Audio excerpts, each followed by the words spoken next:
Le peuple qui marchait dans les ténèbres a vu se lever une grande lumière, et sur les habitants du pays de l'ombre, une lumière a resplendi. Prophétie d'Isaïe au chapitre 9, verset 1, une prophétie qui préparait les chrétiens à vivre la joie de la nuit de Noël. Et donc depuis le 24 décembre dernier, des carillons ont retenti de part et d'autre pour accueillir ou célébrer la naissance de Jésus-Christ. Les époux doivent désormais déclarer le mariage coutumier à l'officier d'état civil aux fins de transcription. La déclaration peut être faite à l'officier d'état civil du lieu de naissance ou de résidence des époux ou encore du lieu de célébration du mariage coutumier. Ainsi en a décidé le législateur camerounais qui désormais accorde les mêmes prérogatives au mariage coutumier ou celui célébré par devant un officier d'état civil. Mesdames et messieurs, bonjour, bienvenue à cette autre édition de la rétrospective de l'information, le rendez-vous dominical qui vous permet de revivre les temps forts de l'actualité de la semaine. Bienvenue à la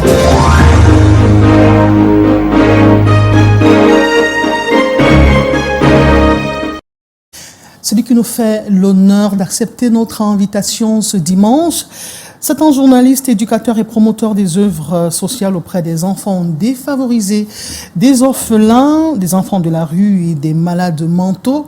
C'est un artiste, mais surtout un prêtre de l'Église catholique romaine. Il est également un artiste. On l'appelle le mannequin de Jésus dans ces temps d'artiste. L'abbé Étienne Bakaba, bonjour. Bienvenue sur le plateau de la rétro. Joyeux Noël, Monique. Et par avance, mes voeux de paix et d'espérance pour tous les Camerounais, pour tous les chrétiens, en cette année 2025 qui s'annonce année d'espérance, je l'ai dit, année décisive, historique, parce que c'est une année électorale. Vous êtes encore à Noël, je vois la couleur rouge, moi également, mais c'est accidentellement. Non, moi je vais rester avec les couleurs Noël, même si je l'ai fait traditionnellement, parce que je reste ancré dans nos cultures, parce que Noël commence dans la nuit du 24 décembre et s'achève avec la fête du baptême du Seigneur. Donc il n'est pas question que les gens retirent déjà les crèches de leur maison. Nous sommes encore dans les temps de Noël. Et quand on parle de crèche, la symbolique de la crèche pour Noël, on en a vu dans les églises. Après la messe, on venait faire une sorte de vénération et on y laissait quelques présents. Une sorte de voix bébé spirituelle, j'allais dire. La crèche, c'est le symbole par excellence pour Noël, pour nous les chrétiens. Parce que d'autres célèbrent le sapin, nous on célèbre la crèche. Parce que le sapin est un signe païen. La crèche est un signe religieux parce que ça vient de la Bible. C'est la mangeoire dans laquelle l'enfant Jésus a été déposé après sa naissance. Et autour, on a Marie, Joseph, qui considère la famille humaine, c'est-à-dire un homme, une femme. Autour, on a une vache, on a un âne, donc les animaux, la création qui adore le Sauveur du monde. On a les bergers qui sont très pauvres et beaucoup plus tard, on a les mages qui vont arriver, qui sont très riches, donc les riches et les pauvres. Et pour couronner tout cela, il y a les anges, d'après le récit biblique, qui descendent pour chanter gloire à Dieu au plus haut des cieux, paix sur la terre aux hommes qu'il aime. Donc c'est tout l'univers qui se rassemble autour de la crèche pour sauver, pour célébrer Dieu qui se fait homme pour nous sauver. Ça se passe à Bethléem. Et au Cameroun, on peut célébrer Noël. Je vous vois porter le ndop, par exemple. Oui, ça se passe à Bethléem parce que c'est le lieu de naissance de l'enfant Jésus, mais ça se passe partout là où le Verbe s'est fait chair. Il ne s'est pas fait chair en un lieu précis, même s'il est né à Bethléem, mais il se fait chair partout où se trouve l'homme. Donc, ici chez moi, au Cameroun, je suis une notabilité dans l'Ouest, je suis un ami de l'Ouest, les gens le savent, ceux qui me suivent le savent, que je suis actuellement originaire du département de la noblesse, et de la dignité et de l'élégance qu'on appelle le Ndé. C'est pour cela que je fête mon Noël de cette manière-là. Certainement, vous appelez Nana ou Tasso, peut-être. Alors, je vais anticiper également pour vous souhaiter joyeux anniversaire à triple titre, vos 40 ans d'âge, vos 15 ans de sacerdoce. C'est depuis 2009 que vous êtes ordonné prêtre, mais également vos 10 ans de carrière musicale. L'abbé Bakaba, du 19 au 23 février prochain, à quoi allons-nous avoir droit, nous chrétiens et ceux qui consomment la musique religieuse, parce qu'il faut le dire, vous êtes chrétiens? Ah, bien sûr, oui. Nous aurons droit à la solennisation de ce triple événement. J'ai 40 ans d'âge, 15 ans de sacerdoce et 10 années de carrière musicale. Autour, il y aura des activités le mercredi 19 février. Grand concert ici à Douala, je vous donnerai les indications. Puis le samedi 22, une journée de solidarité envers ceux que nous appelons souvent les fous. Il s'agira de les laver, de les coiffer, de les habiller, de manger avec eux. C'est d'ailleurs pour cela que nous organisons ce concert, pour collecter ces fonds et meubler cet événement. Et puis le dimanche 23 février, à la cathédrale de Douala, 11h, une grande messe de cristal. Ça se prépare déjà, j'ai le document entre les mains. Alors, puisque nous parlons de rétro, cette semaine, l'activité majeure ou alors l'information dominante est restée Noël. Et même si dans le jargon journalistique, on dira que Noël reste un marronnier ou un serpent de mer, pour l'Église, ça reste un événement de haute spiritualité. Et donc, c'est depuis le IVe siècle qu'est célébré Noël. Le 25 décembre est officiellement fixé. C'était à l'époque de l'empereur Constantin et du pape Libère. Célébration de Noël, tant à Douala qu'à Yaoundé, dans ces deux reportages qui nous sont proposés par nos reporters. Procession pour la messe de Noël ce 25 décembre 2024 à la cathédrale Saint-Pierre et Paul d'Aqua de Douala. Révélation principale de l'office religieux, la paix dans le monde et la pureté des cœurs pour accueillir le Christ nouvellement né. Et le message aujourd'hui, c'est qu'un sauveur est né et il nous apporte la paix, il nous apporte la joie, il nous apporte la réconciliation. Dans un contexte de crise mondiale, le chrétien accueille le Christ comme celui qui apporte un monde nouveau. En célébrant Noël, je dirais aux uns aux autres, devenons des artisans de paix, parce que c'est ce que le Christ nous apporte aujourd'hui en naissant parmi nous. Un message à destination des fidèles chrétiens, plutôt conscients du devoir qui est le leur en cette célébration de la nativité. Nous attendons le Christ, nous sommes contents, mais dans quel cœur est-ce que nous le recevons? Voilà le message clé d'aujourd'hui. Ça veut dire quoi? Nous sommes donc appelés, on nous appelle à changer nos cœurs, que nous soyons de bonnes personnes. Laissez la haine, l'hypocrisie, le mensonge, la délation et tout cela, pour en fait être de vrais chrétiens. Aujourd'hui, il vient dans nos cœurs, au plus profond de nos cœurs, et pour ça il faut qu'on lui garde une place particulière. Il faut qu'on lui donne la plus grande place et qu'on nettoie notre cœur de telle sorte qu'il s'y trouve bien à l'aise. Non seulement qu'il vienne, mais qu'il y demeure et qu'il grandisse en nos cœurs. Après la messe en matinée, les festivités liées à la fête de Noël se poursuivent dans les domiciles et lieux de réjouissance. Une crèche aménagée dans un coin de l'église, tout près des fidèles qui chantent la venue de l'enfant Jésus.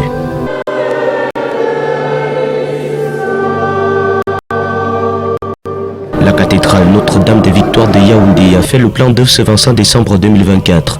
Ils sont venus de tous bords et issus de tous les paliers de la société pour écouter le message de la nativité porté par l'archevêque métropolitain de Yaoundé. Dans son homélie, Monseigneur Jean Barga appelle le peuple à prendre ses responsabilités dans l'intérêt de la paix au Cameroun, le pays qui se prépare à entamer une importante année électorale. J'ai donc exhorté les fidèles à ceux qui prennent leurs responsabilités historiques, en ce qui concerne le jubilé, en ce qui concerne la nation, en ce qui concerne l'église locale, en ce qui concerne la vie des familles, à travers les décisions à prendre pour la paix, la réconciliation, le vivre ensemble, la charité, l'aide aux pauvres. Bref, tout ce champ humain et social que nous devons investir pour que le salut en Jésus ne soit pas une théorie, mais que cela se concrétise par nos propres engagements comme chrétiens aujourd'hui et maintenant. La fête de la Nativité intervient dans un contexte où l'Église catholique du Cameroun se prépare à célébrer en 2025 les 100 ans d'existence de la paroisse Notre-Dame des Sept Douleurs d'Akona, les 90 ans du clergé diocésain et les 70 ans de la création de l'archidiocèse de Yaoundé et les diocèses du Cameroun.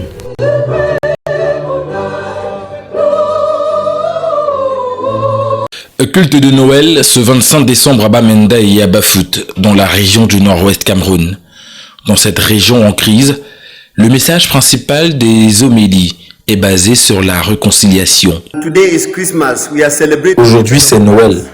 On célèbre la naissance de Jésus. Les chrétiens sont venus de partout pour communier ce moment. Parce qu'aujourd'hui, c'est un jour spécial où nous devons nous pardonner les uns les autres. Où nous devons nous pardonner les uns les autres et partager ensemble. Une célébration religieuse importante pour les chrétiens de la localité qui ont bravé les menaces et représailles des séparatistes en ce jour de fête. C'est quelque chose de très important pour le chrétien parce que c'est Jésus qui est né aujourd'hui, qui est venu pour nous sauver et nous faire entrer à Dieu. Cette affluence de la matinée dans les rues de la ville a progressivement cédé place au climat de calme quotidien qui règne dans cette partie en crise du pays.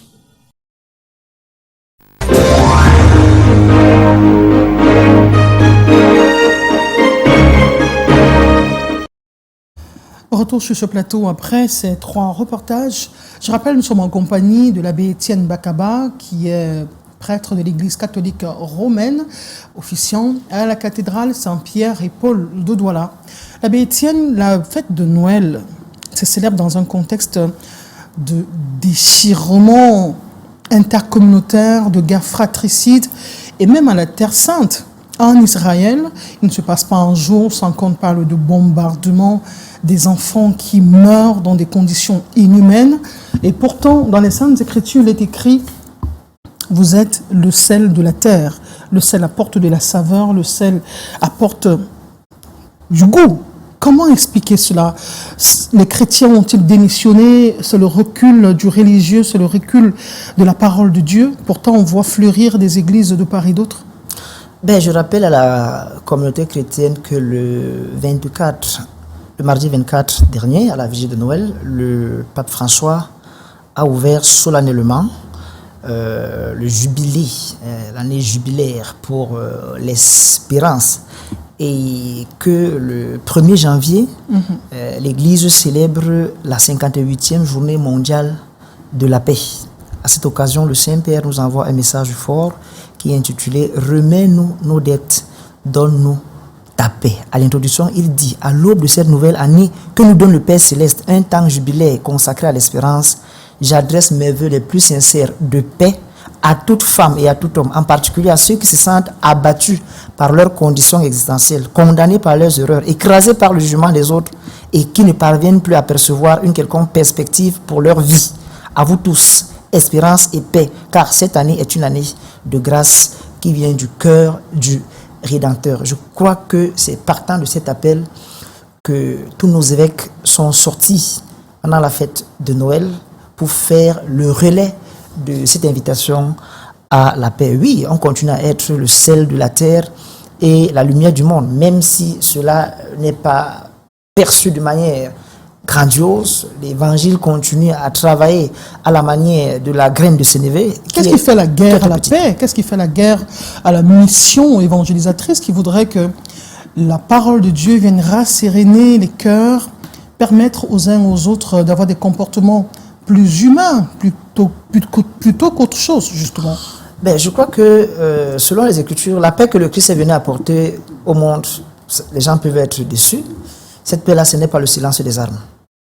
Même si le pape appelle les uns et les autres à faire taire les armes et promouvoir des gestes de dialogue en vue d'une paix juste et durable. La paix, ça veut, quelque part dans l'Évangile, Jésus, on lui apporte un paralytique et il dit à ce paralytique, tes péchés te sont pardonnés.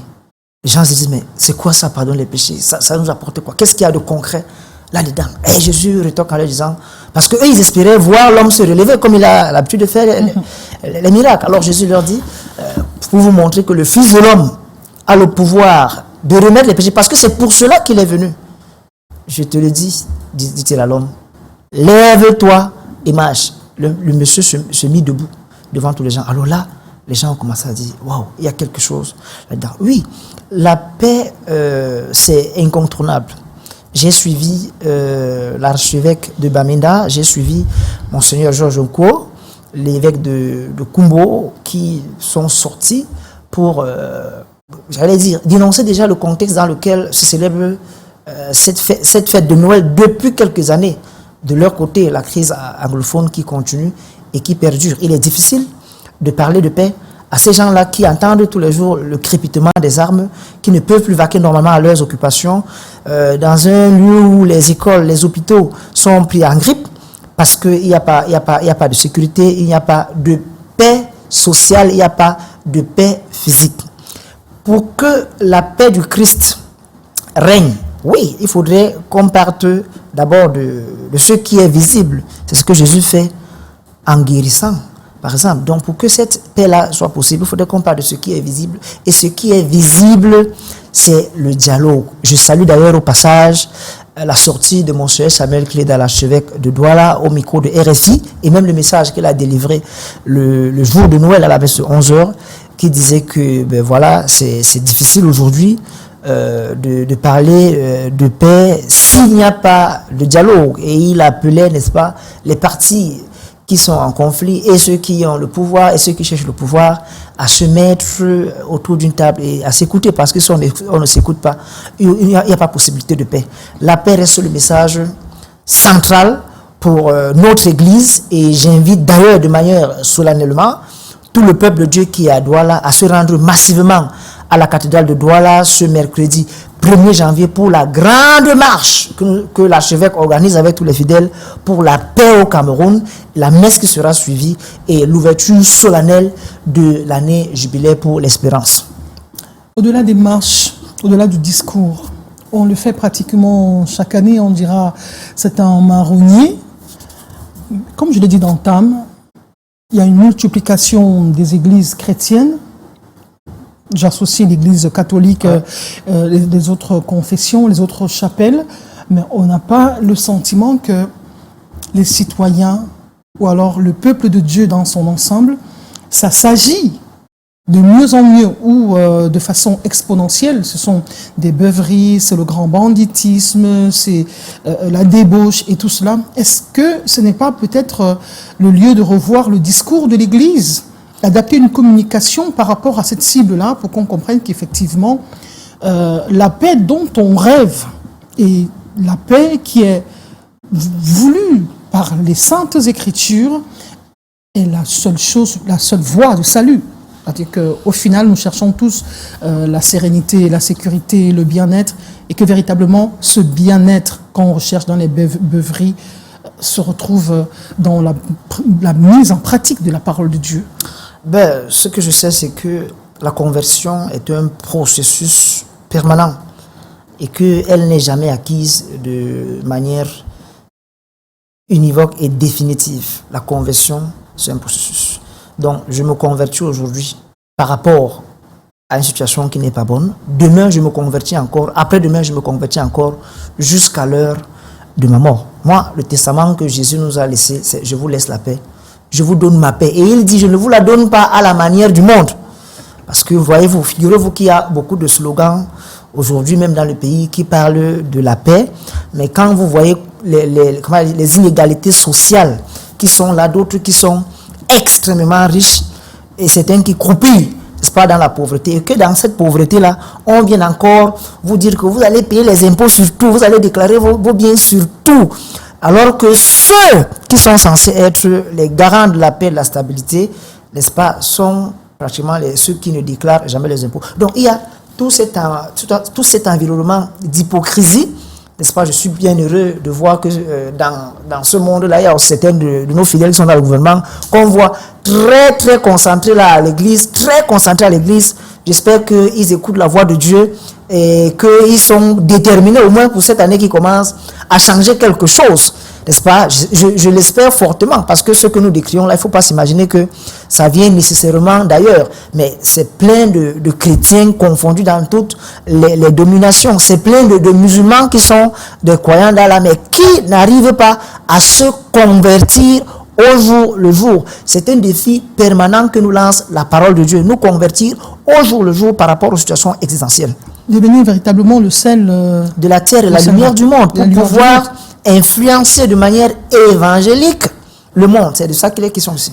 Père à son âme, le cardinal Christian Toumi disait lors d'une de ses sorties que la décadence dans laquelle on vit désormais incombe à ces chrétiens qui pullulent les églises le dimanche, mais que dans leur vie du quotidien, on a du mal à l'identifier comme le serviteur de Dieu, comme celui qui devrait être le sel de la terre. C'est pourquoi on a envie de penser que malgré la multiplication des églises, la sortie de l'auberge en matière de perte des repères, ce n'est pas pour demain. Peut-être il faut revoir les stratégies. Je pense que si... Moi, je suis convaincu que si l'Église n'existait pas, la situation serait encore pire. Je vous le dis parce que n'oublions pas qu'il y a toujours un lieu d'espérance, il y a toujours une lumière qui brille quelque part. Même si, dans cette ténèbre, la nuit de Noël, il y a une étoile quand même qui guide les mages vers l'enfant Jésus. Donc, l'Église est là pour l'espérance. Qu'est-ce qui fait la guerre à la pratique? Qu'est-ce qui fait la guerre à la pratique des écrits bibliques, au respect des dogmes en matière de paix, respect de l'humain, respect des valeurs, etc. L'Église est confrontée à des forces nocives qui ont même, j'allais dire, infiltré les milieux ecclésiastiques. L'Église a ses enfants qui sont à l'Église, mais qui sont aussi engagés dans d'autres choses que je ne nommerai pas ici. Je crois que c'est cette cacophonie, c'est cette cacophonie existentielle qui mène nos peuples là où nous sommes aujourd'hui. Je ne vais pas vous dire que dans l'Église, c'est tellement sain.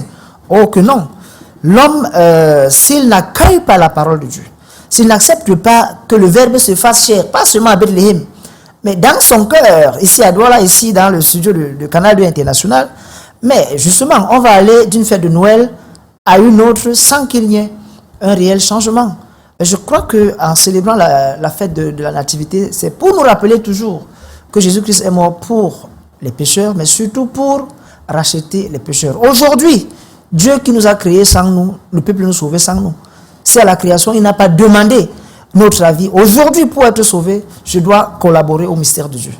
Merci beaucoup, Père Bakaba Étienne. Alors, nous allons rester dans le versant de la célébration de la fête de la Nativité, mais cette fois-ci, on parle de Noël des Vandales. La célébration de la Nativité s'est faite avec des guirlandes qui ont pavoisé les murs de la ville de Douala, mais il y en a qui ont cru bon de les arracher, de les voler. On parle également de la célébration de Noël à travers des fleurs. L'art floral s'est exprimé et donc les chrétiens et non-chrétiens ont habillé leur maison, ont décoré leur maison en utilisant des fleurs tissées dans les différents marchés de la ville de Douala. Reportage et nous revenons derrière pour quelques analyses et commentaires. Des illuminations festives vandalisées au giratoire des douanes. Cet acte d'incivisme s'attaque à plusieurs autres ronds-points de la ville de Douala, comme le rond-point 4e et le rond-point d'Eido, entre autres. On ne comprend pas pourquoi et pour quelles raisons certaines personnes s'amusent à sectionner les câbles d'alimentation et aller jusqu'à saboter toutes les installations. Une personne qui fait par exemple cette qualité de choses, moi je juge peut-être c'est la méchanceté. Et cette méchanceté, telle que définie par ce citoyen, s'est abattue sur l'éclairage public. Le vol des projecteurs au tunnel de l'aéroport, le vol des câbles électriques à la pénétrante Est et sur le pont du Vaury, les sans-voix. Pour ces installations, nous constatons également un fort sabotage. C'est un tort. Je pense qu'il faudrait que ces jeunes se retiennent. Ces efforts qui sont fournis par la communauté urbaine de Douala, c'est pour tous les Camerounais. Après ces actes d'incivisme, la communauté urbaine entend faire une restauration et met en garde les saboteurs. Et c'est l'occasion, n'est-ce pas, d'appeler, d'interpeller les populations, de dénoncer fermement ces actes pour que nous puissions traquer, n'est-ce pas, ces individus. Il faut noter qu'à l'issue du conseil de la communauté urbaine tenu le 26 décembre dernier, 72 milliards de francs CFA ont été votés pour faire de la ville de Douala une ville belle et sécurisée. Bouquet de fleurs en confection pour cette dame au marché des fleurs de Douala ce 24 décembre. Elle est venue se procurer ces produits issus des jardins pour accueillir l'enfant Jésus. Vous savez qu'un enfant vient de naître, on ne va pas le voir les bras ballants. On vient à l'image des rois mages qui sont venus chacun avec un cadeau. Et bien moi, avec ce bouquet de fleurs, c'est pour dire Seigneur Jésus, sois le bienvenu. Et bien voilà un bouquet de fleurs pour apprécier ton arrivée parmi nous. Une forme d'action de grâce pour tout ce que le Seigneur fait pour nous, parce que c'est lui qui produit ces fleurs. Et on doit aussi lui offrir pour lui dire vraiment ta création est belle. Un présent en nature, dans tous les sens du terme, qui fait également office de décoration pour certains. J'ai acheté les fleurs pour décorer ma maison d'abord, parce que comme c'est la fin d'année, il faudrait que la maison soit réunie et pour que les bons esprits soient autour de nous, parce qu'on dit la fleur c'est du naturel. Tout le plus de ces rameaux tissés à la main. Ils servent à embellir domicile et lieux de célébration. On peut mettre à l'extérieur comme on peut mettre à l'intérieur, ça dépend de... Les rameaux tissés coûtent 1000 francs. Avec fleurs, on finit de tisser, on pique les fleurs au-dessus, ça fait 1000 francs. Ça porte une touche, je peux dire quoi. C'est beau, c'est simple, c'est pas trop chargé. Ça ne charge pas trop sur la déco, ça simplifie la déco parce que ça prend moins d'espace aussi.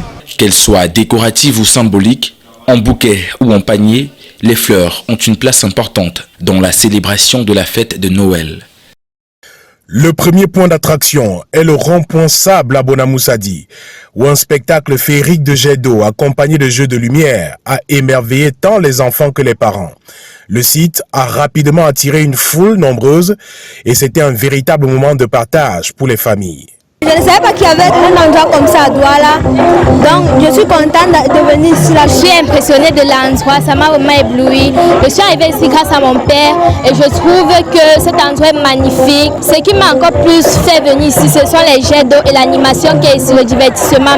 Moi et mes amis, on s'amuse, il y a les jeunes comme moi, il y a de l'eau, il y a de la musique, on danse, on joue et ici descendu. Et je remercie la commune de Douala 5e pour avoir créé cet endroit pour le divertissement et l'animation. Le rond-point Maétu, un autre site d'attraction pour les festivités de Noël, a également été aménagé pour offrir aux enfants un espace de jeu et d'amusement. Les visiteurs ont pu s'adonner à diverses activités tout en profitant d'un cadre sécurisé et accueillant. Ici, là, nous avons l'œil sur eux et ils s'amusent très bien. S'il fallait revenir, j'aimerais y revenir. Tous ces cadeaux que vous voyez aux enfants, nous achetons, non, et c'est pas coûteux. Vous voyez les pompées là, 100 francs, les montres 500. Si on peut avoir comme ça plusieurs, ça serait une très bonne idée. Enfin, au rond-point de la mairie, les festivités ont pris une autre dimension. Les enfants ont eu l'opportunité de se prendre en photo dans un beau décor avec des installations spécialement pensées pour eux. Ça fait 2 ans maintenant que cet espace a été réalisé et le maire a mis suffisamment de moyens pour réaliser et entretenir, pour le suivi, pour que cet espace reste toujours joli, toujours attirant. Les initiatives prises par l'exécutif municipal de Douala 5e, pilotées par le maire Richard Fengouan, ont fait de ces festivités de Noël un moment incontournable pour les habitants de l'arrondissement.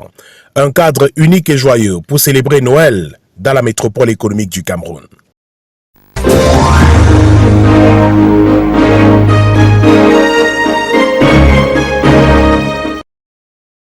Eh bien, quand on parle de Noël, ce sont des agapes, ce sont des sorties entre amis, ce sont les boîtes de nuit. On vient de vivre des enfants qui sont, on ne va pas dire exposés, on a vu quand même quelques parents.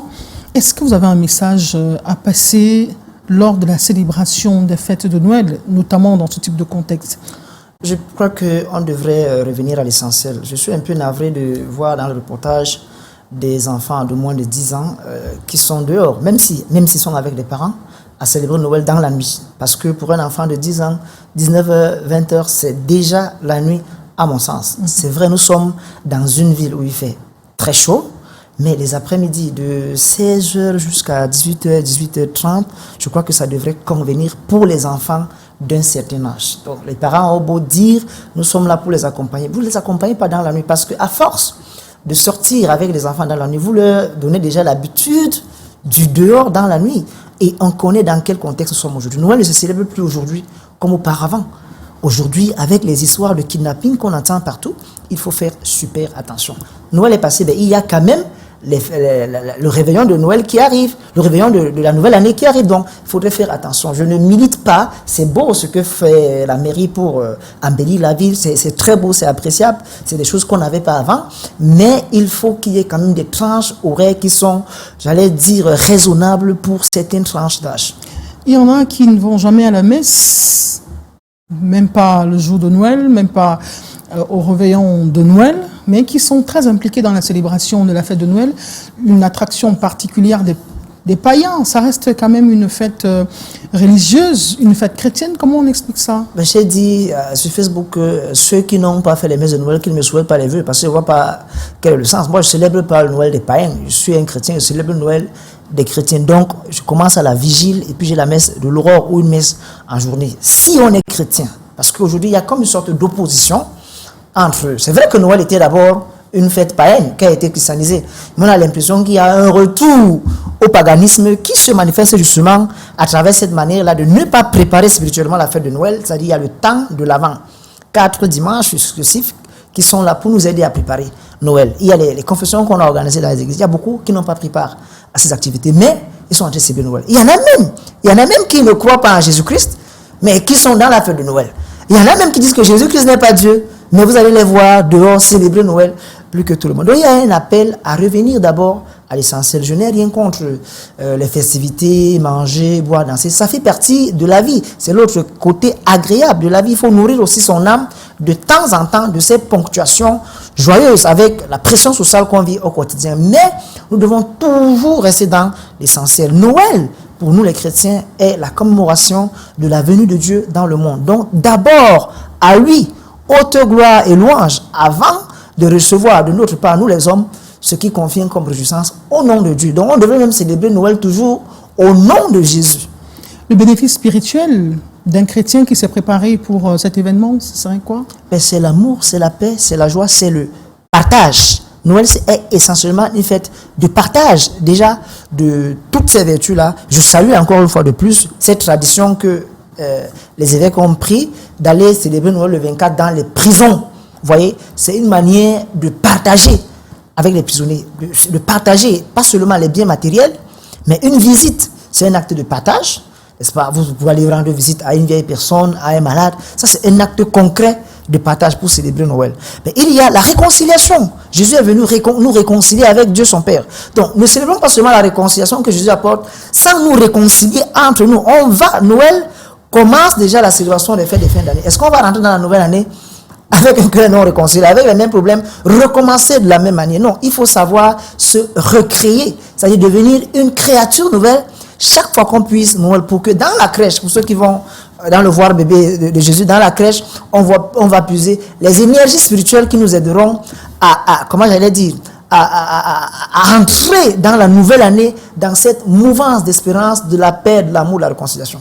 Quel type de cadeau offrir à la crèche, offrir à Dieu un cadeau qui est des belles senteurs comme celui d'Abel, par exemple? Le premier cadeau, c'est la qualité de mon cœur. Vous voyez, quand les mages sont partis de l'Orient pour Bethléem, c'est vrai, ils avaient des présents physiques, mais c'est surtout l'esprit d'adoration qui les animait. Nous avons vu son étoile se lever et nous sommes venus l'adorer. Ils ne disent pas d'abord, nous sommes venus lui donner des cadeaux. Donc ce que Dieu attend de nous, ce n'est pas simplement les cadeaux qu'on offre aux enfants. Les cadeaux sont une symbolique extérieure. Imaginez-vous, vous avez des enfants parce que vous avez de l'argent, vous leur offrez des cadeaux, parfois de très grande valeur matérielle, mais dans le cœur, dans la relation familiale, il n'y a pas d'amitié, il n'y a pas de complicité entre les parents et les enfants, il n'y a pas de fraternité entre les enfants. Donc ce que nous avons à offrir à l'enfant Jésus avant tout, c'est d'abord nos dispositions de cœur. Parce que on a beau ériger les belles crèches dans nos églises, on a beau ériger de belles crèches dans nos domiciles, si notre cœur ne devient pas la première crèche, le premier berceau pour l'enfant Jésus, vraiment nous sommes à côté de la fête de Noël. Et parlant même de cadeaux physiques, ce qu'apportent les rois mages, c'est les meilleurs cadeaux qui soient. Nous également, quand nous allons offrir des cadeaux, que ce soit dans les orphelinats, aux enfants de la rue, où vous nous interpellez à offrir ce qui est bien, que nous pouvons utiliser et qui peut être agréable à Dieu. Les mages offrent à l'enfant Jésus de l'or parce qu'ils reconnaissent qu'il est roi. Ils offrent de l'encens parce qu'ils reconnaissent qu'il est Dieu. Il offre de la myrrhe, qui est un parfum pour les sépultures, parce qu'on reconnaît en lui l'humanité, une humanité qui va souffrir, mourir. Donc, c'est ce qu'il y a de plus fort et de plus symbolique. Nous devons offrir aux autres, au nom de Jésus, ce qu'il y a de plus fort et de plus symbolique. Et quand on parle de la force des symboles, je reviens encore là-dessus, les symboles ne sont pas nécessairement matériellement très significatifs. C'est surtout l'esprit qui nous anime dans le cœur quand nous faisons des cadeaux. Merci beaucoup, l'abbé Étienne Bakaba. On parle de Noël, on parle aussi du business, de la fête de Noël. Ça ne semble pas bien marcher pour des commerçants et ça va de mal en pis. D'une année à une autre, nous avons rencontré des commerçants dans la ville de Douala. C'était en mi-journée de mercredi 25 décembre. C'était des commerçants à la mine serrée. Reportage.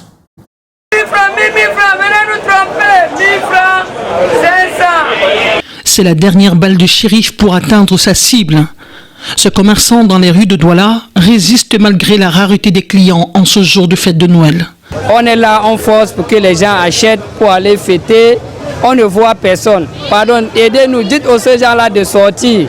Venez acheter, il y a les bons mondes pour les enfants, il y a les chaussures, il y a les joueurs, il y a tout. Tout le monde est debout. On ne comprend plus rien. Or que l'année passée, là, à l'heure, c'est déjà fini. Sédu Martial est un commerçant que nous retrouvons catastrophé par la baisse des ventes en cette période de fête de fin d'année. La grande première dans ce pays, le Cameroun, qu'un décembre, que tout le monde s'attend à faire des chiffres. Les chiffres ont chuté, donc on ne peut pas dire. Vous-même constatez, les jeux bondent les rues, les chaussures bondent dans les magasins, les bars sont vides. Je suis sûr que même l'église sera vide. Un phénomène qui lie à la hausse du coût de la vie. La douane maintenant c'est devenu trop cher. Même si tu commandes la marchandise par air, à l'aéroport, on fait l'aéroport, les kilos ont augmenté. Du coup, la chaussure devient trop chère sur le marché. Les articles deviennent trop chers sur le marché. Et la population camerounaise n'a pas d'argent. Il n'y a pas d'argent. Léona Temwa est tout aussi débité par des méventes. À la mi-journée du 25 décembre, son comptoir de jouets est encore plein et ça ne grouille pas de monde autour de lui. Comment rembourser les prêts, s'interroge-t-il. Vous prêtez 500 000 pour moins d'un mois et vous n'arrivez pas à vendre, à récupérer le capital, vous allez rembourser la personne avec quoi? C'est un prêt. On fait les prêts pour faire ce business. C'est un marché de 10 jours, merci. Ça commence le 15, ça finit le 24. Après le 24, c'est bon. Nous sommes au marché comme ça, pour solder. C'est imagine que vous avez pris à la banque, parce que la banque vous doit avoir une garantie, mais vous avez pris à un monsieur au quartier, vous dites 500 000, vous donnez à un taux de 2%. Ouais, ça vous allez vous en sortir avec le reste assez facilement. Et ça vous allez oublier de prêter, mais encore pour le rembourser. Désespérément, tous cherchent des issues de secours et appellent à l'aide. Le pays est dans les problèmes. Il faut trouver une solution pour que nous puissions vivre dans notre pays.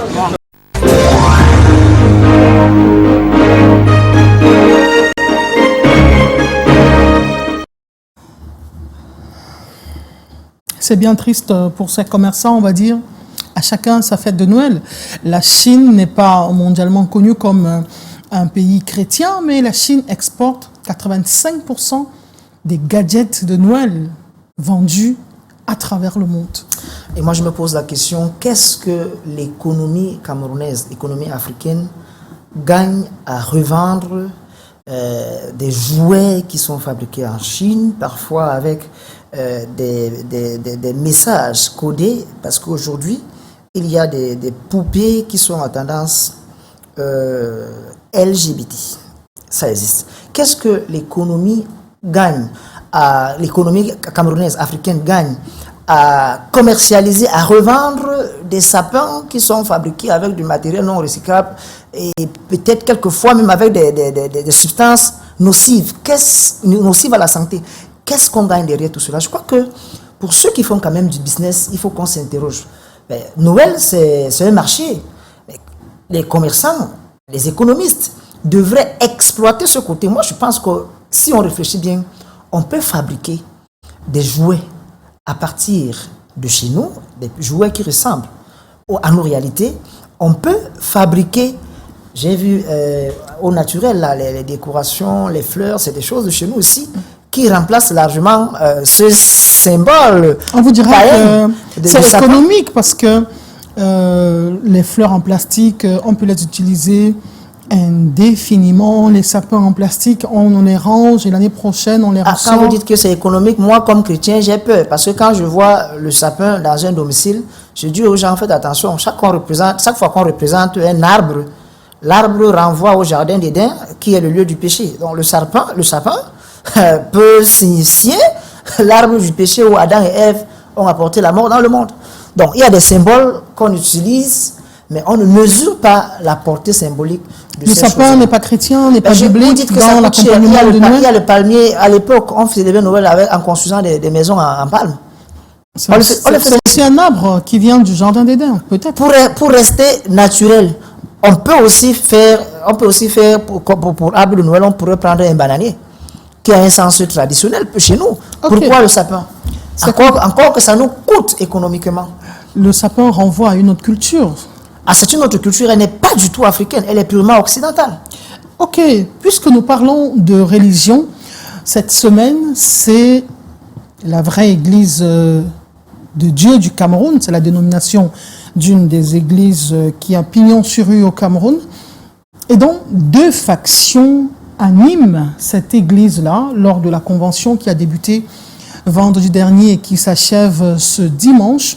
L'une des factions, la faction Tiana, a été refoulée et c'est celle de Abaté qui a pu célébrer cette rencontre. Et donc, pour exprimer leur ras-le-bol, la faction déboutée a pris d'assaut la nationale numéro 5 pour se faire entendre. Reportage.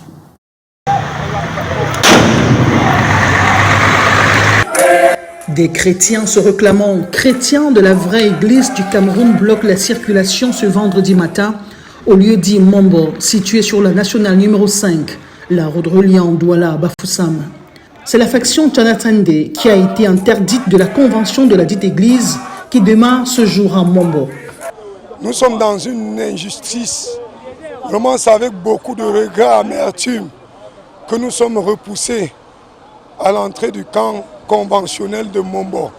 Ils sont là pour nous empêcher d'entrer dans notre camp parce qu'ils veulent faire une fosse âgée. Bien, nous avons donc décidé pour nous faire entendre de bloquer la nationale pour que la plus haute autorité, n'est-ce pas, de la région puisse entendre nos cris. Parce que nous avons été interdits d'accès à la convention. Pendant ce temps, le culte d'ouverture conduit par la faction Abaté Ndengue se déroule au lieu habituel. Selon des informations recueillies dans la faction Abaté, l'église est administrée par 2 doyens sur la base des accords signés à l'Assemblée générale élective du conseil d'administration tenue en 2021. Mais le torchon s'est brûlé peu de temps après ces 10 accords. À notre grande surprise, celui qui devait être président du conseil d'administration par intérim, c'est d'ailleurs lui qui fait tout le tapage médiatique. Il dit subitement que non, le statut ne reconnaît pas le responsable spirituel différent du président du conseil d'administration. Donc c'est lui qui devait cumuler les 2 fonctions. C'est là que naît le problème. La faction Tjanadante est officiellement écartée à l'issue de l'Assemblée générale élective qui a eu lieu à Ayos en 2023. L'Assemblée générale qui se tient le 17 juin 2023 à Ayos a été convoquée par les 2/3 des membres du conseil d'administration. Et l'élection a effectivement eu lieu de manière légale et régulière. On a choisi le nouveau bureau qui a été entériné par le MINAT et qui dirige désormais l'église. Des procédures judiciaires ont été initiées par la faction Tjanadante pour demander l'annulation de la lettre du ministre et des résolutions qui ont été prises à cette rencontre. Toutes les parties attendent que le droit soit dit.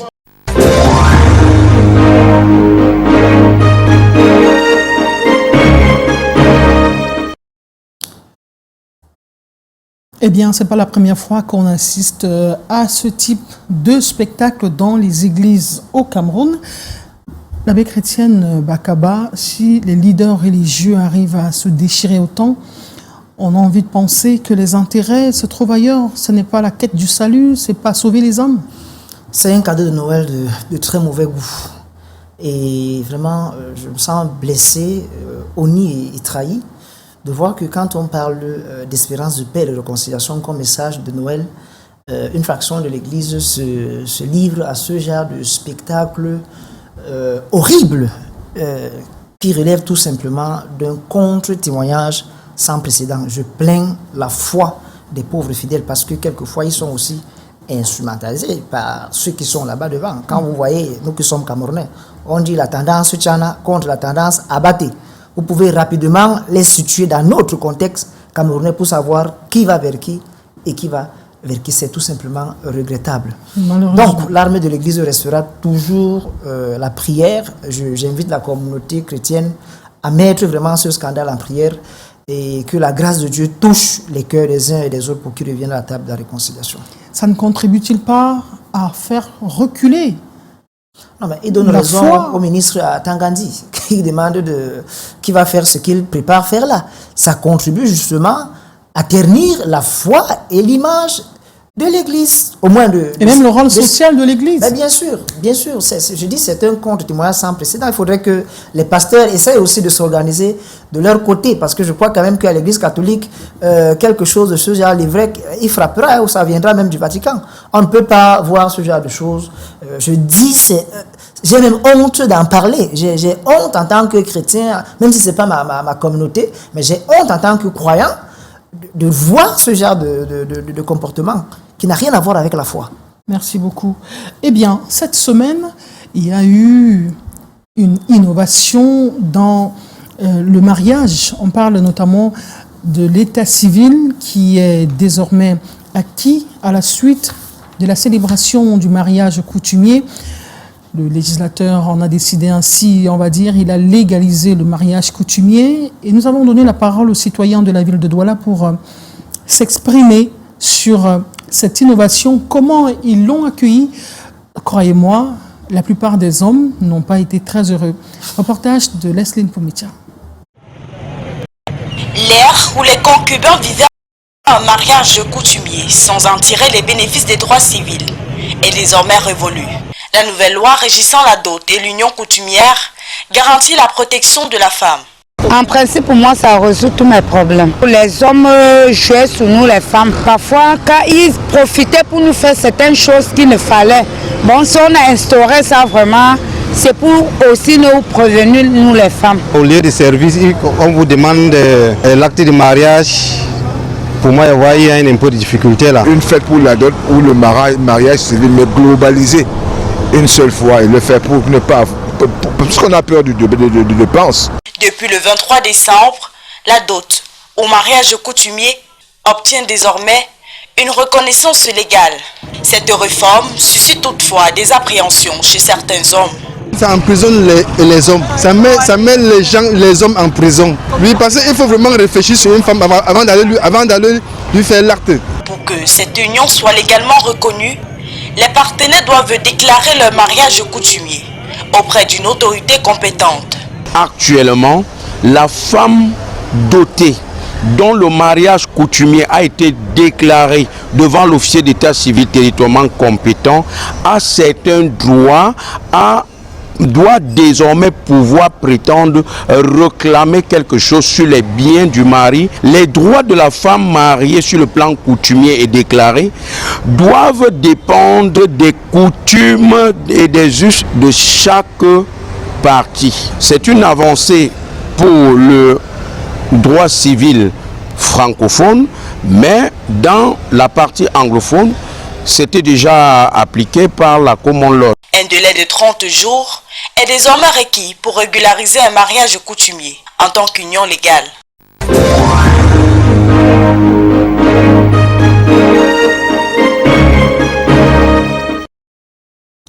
Alors, je vous ai vu sourire tout à l'heure. Selon vous, quel est l'esprit de cette loi que le législateur vient de promulguer? Ce qui me vient à l'esprit, d'abord, c'est la protection des droits de la femme. Et je suis heureux... Une loi que le législateur vient de voter, parce qu'il faut préciser. Je suis heureux de constater qu'il y a une sorte d'inculturation de la loi. Parce qu'il faut toujours le rappeler, avant l'arrivée du colon, on ne parlait pas d'état civil, on ne parlait même pas de mariage religieux. Ce qui fait le mariage, ce qui fait le consentement matrimonial dans nos cultures et traditions, c'est la dot. Et la dot, on ne la reçoit pas n'importe comment, on ne la donne pas n'importe comment. Elle était encadrée par un cadre juridique traditionnel. Et il y avait au-dessus de tout cela la bénédiction des ancêtres qui sont représentés ici par les parents des deux familles. Malheureusement, la colonisation est venue balayer tout cela. Le colon avait quand même à son temps essayé de tarifier un peu la dot, parce qu'en saluant cette mesure qui vient là comme une sorte de cadeau de Noël pour la femme, vous voyez comment elle se réjouit, vous-même vous souriez quand je parle de ça, en saluant cela comme un cadeau de Noël pour la femme, je tiens quand même à rappeler qu'il faudrait peut-être que l'État pousse un peu plus loin sur 2 points, à mon sens. Le premier point, c'est qu'il y ait un certain contrôle pour prévenir les dérives matérielles qui sont observées dans les cérémonies de dot. Parce qu'il ne faut pas s'imaginer que ça va de soi partout. Il y a des dots exorbitantes qui font en sorte que les couples qui ne sont pas assez nantis sont découragés et n'arrivent pas à faire le pas décisif. C'est la première observation. La deuxième, c'est un peu une sorte de regret. J'aurais voulu que le mariage... Dans l'une de vos sorties, dans votre dernière chanson intitulée « Ils et elles sont », vous parlez de l'escroquerie de la dot. Oui, il faudrait qu'on soit raisonnable, qu'elle garde son sens symbolique. Et je souhaite vraiment que l'État progresse dans ce sens-là.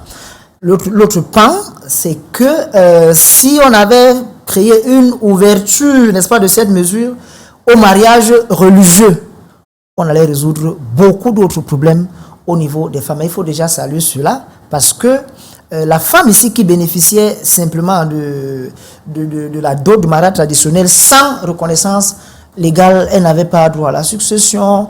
On voit tout ce qu'elle souffrait lorsque son mari venait par exemple à perdre son mari dans les cérémonies de veillage. C'était très compliqué pour elle. Une femme a dit cette mesure résout tous ces problèmes.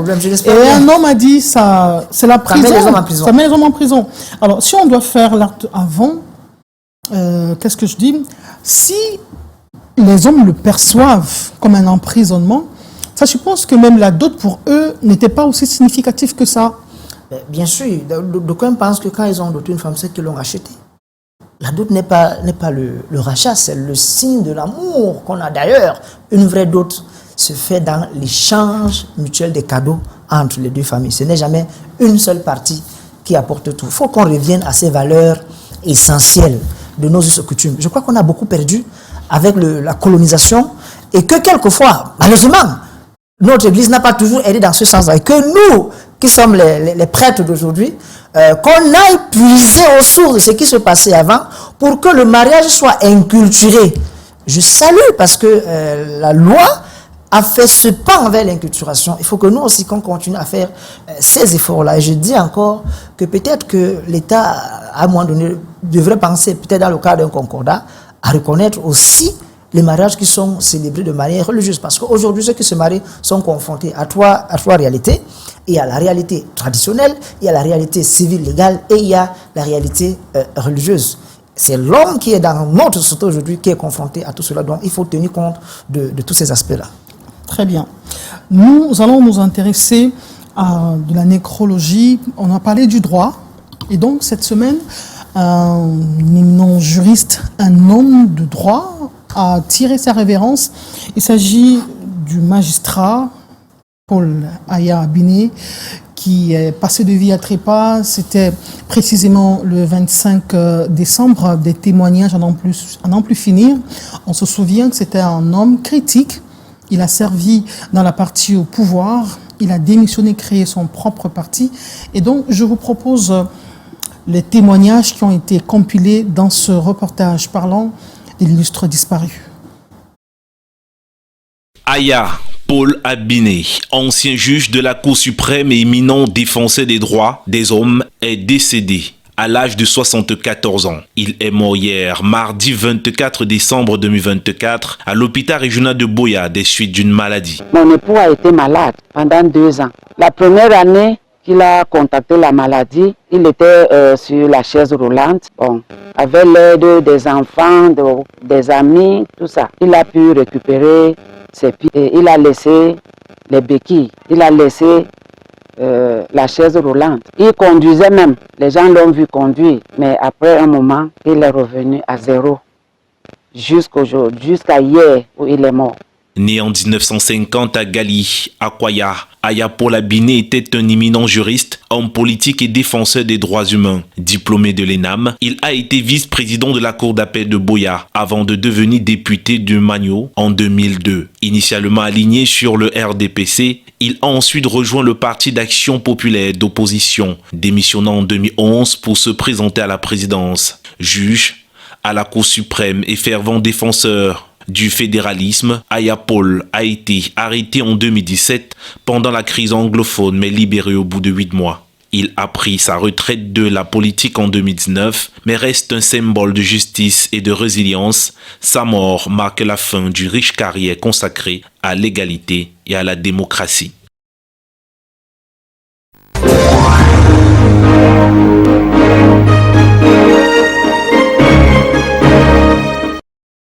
Sur la personne disparue?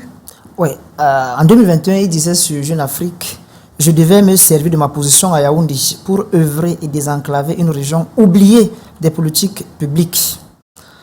Voilà le d'abord mes condoléances à toute sa famille, parce que chaque fois qu'on parle de la mort, il faut toujours savoir qu'il y a autour d'une mort des personnes qui souffrent vraiment du départ de la personne. Donc, rester modéré quand on parle d'indéfense. Ce que je retiens quand même, c'est qu'il était un grand chantre, une grande figure du mouvement fédéraliste qui reste encore d'actualité. On parle justement de la crise anglophone. Il a œuvré de l'autre côté, il est revenu de l'autre côté. Ben, ces gens, quand tu sers avec eux, il faut t'attendre que quand tu manges plus à la table du roi, ça va être un peu compliqué pour toi. C'est pour ça qu'il est malheureusement fini de cette manière-là. Et c'est assez regrettable qu'il ait été emprisonné sans être jugé ni inculpé. Pendant 8 mois, c'est quand même beaucoup, c'est toute une vie. Et qu'il est sorti de là sur une chaise roulante. Le gel de ses comptes et autres. Un magistrat qui souffre autant d'injustice. Ça, c'est un autre visage du Cameroun. Et qu'on ne voudrait pas perpétuer. Nous parlons de la Saint-Sylvestre. C'est dans quelques jours. C'est une célébration qui se prépare à demi-teinte. Et avec la plume de Janice Kamga, nous allons vous proposer le ressenti, comment se préparent les citoyens de Yaoundé pour la traversée, les résolutions qui sont prises pour la nouvelle année. Reportage. Pour de nombreux Yaoundéens, ce 27 décembre, la Saint-Sylvestre est très attendue. Derrière le bal populaire et le traditionnel feu d'artifice, les rires, la musique et les chants qui marquent le passage à la nouvelle année, on a surtout hâte de célébrer la vie. La vie coûte cher, vous le savez bien. Quand Dieu te donne cette grâce, tu es content. Non, n'importe qui est fier de voir la nouvelle année. On fait tout. Je cherche une femme parce que je suis très content. C'est aussi une bénédiction quoi, parce que beaucoup de gens meurent, beaucoup de gens sont malades, mais déjà par la grâce de Dieu, je suis debout. C'est une grâce aussi de fêter la bonne année. C'est l'occasion de marquer une certaine renaissance, d'aspirer à une nouvelle ère plus positive. On dit nouvelle année, nouvelle méthode, c'est-à-dire, je me réjouis et je dis merci beaucoup à Dieu. C'est une nouvelle année, un nouveau changement, une nouvelle vie. Mais à côté de ceux qui voient le réveillon en rose, il y a ceux qui modèrent leur emportement. Dans leur cœur, la Saint-Sylvestre serait en faillite, la faute à la conjoncture. Je n'ai aucun intérêt particulier à passer dans une nouvelle année. Rien, parce que vraiment, la vie est vraiment dure. Je ne vois pas ce qu'il y a à fêter. Du coup, la célébration s'annonce a priori un peu moins animée cette année. On organise un dîner familial. Non? Je pense que ceux qui sont ici en ville, on se retrouve tous au village, on fête ensemble. On est fiers. Un point que disputeront volontiers les partisans de la doctrine épicurienne qui trouveront leur bonheur dans les lieux de loisirs et de plaisir.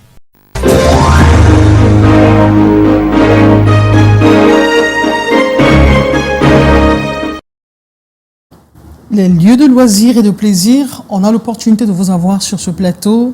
Comment préparer sa traversée, comment renaître de nouveau en 2025. D'abord dans l'église. Tous ceux qui sont croyants, je les invite d'aller dans les églises ou dans les temples pour prier, pour rendre grâce à Dieu pour l'année qui s'achève, qui est une année difficile. Mais surtout pour confier à Dieu cette année 2025 qui se profile à l'horizon, une année aux grands enjeux. Il faut toujours le rappeler aux Camerounais. C'est une année jubilaire pour l'Église et c'est aussi une année aux grands enjeux historiques et politiques. Notre président aura 92 ans en 2025. Et si jamais il se représentait et qu'il passait, faudrait dire qu'il tiendrait son mandat jusqu'à l'âge de 99 ans, puisque c'est 7 ans, si le Seigneur lui accordait vie et santé. C'est tout simplement surréaliste. Donc il faut que les Camerounais ouvrent les yeux, en mettant dans les églises là, porter le Cameroun comme ça et déposer-le entre les mains de Dieu, parce que là, il y a trop d'interrogations. Comme il pourrait également choisir aller se reposer au village, comme il a dit la dernière fois. Cabral l'a dit, les évêques aussi, c'était des évêques aussi. Ça reste hypothétique, bon, rien n'est certain. On reste pour voir, mais on devrait quand même être à 10 mois d'une élection, avoir déjà quelques visages qui se prononcent. Mais malheureusement, de l'autre côté, c'est les appels à se représenter. Vous voyez, c'est ça qui est un peu inquiétant et interrogatif pour se dire quand même qu'on va avoir un grand-père qui a travaillé pendant longtemps et qui pourrait rester au pouvoir jusqu'à l'âge de 99 ans. Rendez-vous compte, c'est tout simplement surhumain. Ça manque de mots. Rien n'est sûr pour l'instant. Tout est dans l'expectative. 2025, on attend de voir. Merci beaucoup, l'abbé Étienne Bakaba. J'ai rappelé, ou alors je le rappelle, vous êtes artiste. Et à pareil moment l'année dernière, sur le plateau du débrief, vous vous offusquiez de ce que dans l'Église, on bénirait les couples LGBT. Et vous avez d'ailleurs commis un autre son intitulé « Ils et elles sont ». Elle et elle, jamais, jamais. Elle et elle, jamais, jamais. Ouais. On va justement, avant de proposer cette chanson pour sortir de cette émission, avoir la quintessence, le message dans cette chanson que vous proposez aux chrétiens. C'est une contribution pour rappeler aux uns aux autres que le mariage n'est possible qu'entre un homme et une femme, selon la volonté de Dieu, selon la nature et selon les cultures africaines. Comme l'ont dit les évêques du Cameroun qui étaient rassemblés dans l'extrême nord, justement, du 6 au 11 janvier 2024 pour commencer l'année, on a rappelé ces valeurs essentielles. Donc le mariage reste seulement entre un homme et une femme qui n'ont pas d'empêchement. Il ne faut pas que ça change. J'ai vu en Italie même des crèches où il y avait 2 femmes à l'intérieur de la crèche pour dire qu'il n'y a plus Marie et Joseph. Maintenant c'est Marie et Marie, ou bien Joseph ou Joseph. C'est de la déviance. Les mariages contre nature, là, on n'en veut pas. C'est ça le message de Ils et elles sont. Je dédie d'ailleurs ces chansons à Césaria et à Loïc qui se marient ce 28 décembre. Merci beaucoup. Heureux mariage à César et à Loïc. Nous disons merci à l'abbé Étienne Bakaba qui a accepté, commenté, analysé les faits qui ont dominé cette semaine de Noël. L'abbé, merci d'être venu sur le plateau de la Rétro. Merci de m'avoir invité et merci de vous joindre à nous ce mercredi 1er janvier pour célébrer la 51e journée mondiale de la paix et l'ouverture de l'année jubilaire avec l'Église. Bonne année, l'abbé Étienne. Bonne année, chers téléspectateurs. Merci d'être là. Cette émission est rediffusée les lundis juste après Canal Matin. Quant à moi, je vous retrouve dimanche prochain. Restons aux couleurs de Noël jusqu'au 12 janvier, après la fête de l'Épiphanie. Je vous souhaite une merveilleuse année 2025 de santé, après la de fête paix, du baptême du Seigneur. Bien sûr, de paix, de prospérité, d'argent et surtout de réconciliation dans vos familles et au Cameroun. Restez en compagnie des programmes du Canal 2 International qui se poursuivent. Bonne année à l'équipe technique chapeautée par Colin Swonchouan et Noël, le jeune stagiaire. Bonne année au top management du Canal 2 International. Madame Colette Chatué, la directrice des opérations, la présidente de la Fondation Canal 2. Bonne année à Monsieur Emmanuel Chatué, le président directeur général du Canal 2 International. Bonne année à Joseph Foto, qui en est le directeur général. Bonne année à Monsieur Abel Ndefo Foto, le directeur général de Sud FM. Bonne année à tous mes collègues, bonne année à tous les téléspectateurs de Canal 2 International. D'ici et d'ailleurs, bonne année, je vous aime, à très bientôt.